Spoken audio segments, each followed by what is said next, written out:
Assalamualaikum guys, sekarang kita di pasar Sunday Market Kunclut.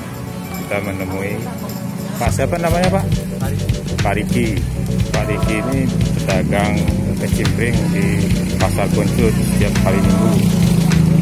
Jadi ada macam-macam kecimpring. Ada rasa apa aja Pak? Yang manis pedas. Ini manis pedas.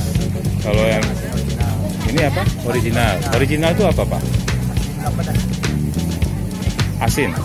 Asin biasa nggak pedas. Kalau itu asin pedas. Kalau yang ini singkong ya? Singkong. Jadi ada 3 varian.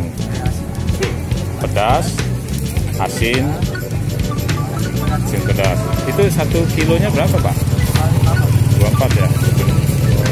Itu bahannya dari bagaimana Pak? Kalau borongan bisa tergantung harga. Oh, kalau borongan tergantung harga, jadi ada diskon nanti. Jadi Bapak Riki namanya siapa? Nomor teleponnya berapa Pak? Oh ya, pokoknya Bapak Riki di pasar Kunclut setiap hari Minggu ada di sini. Ini bahannya dari singkong semua Pak ya? Singkong dari mana itu? Oh, Subang. Jadi singkongnya dari Subang guys, bukan singkong biasa.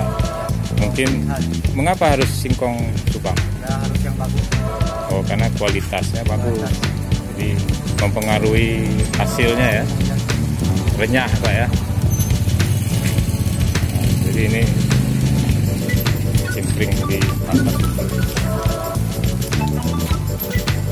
Ya, baik Pak. Terima kasih Pak ya. Ya, sama-sama. Jadi guys yang mau mampir ke pasar itu silakan ke sini.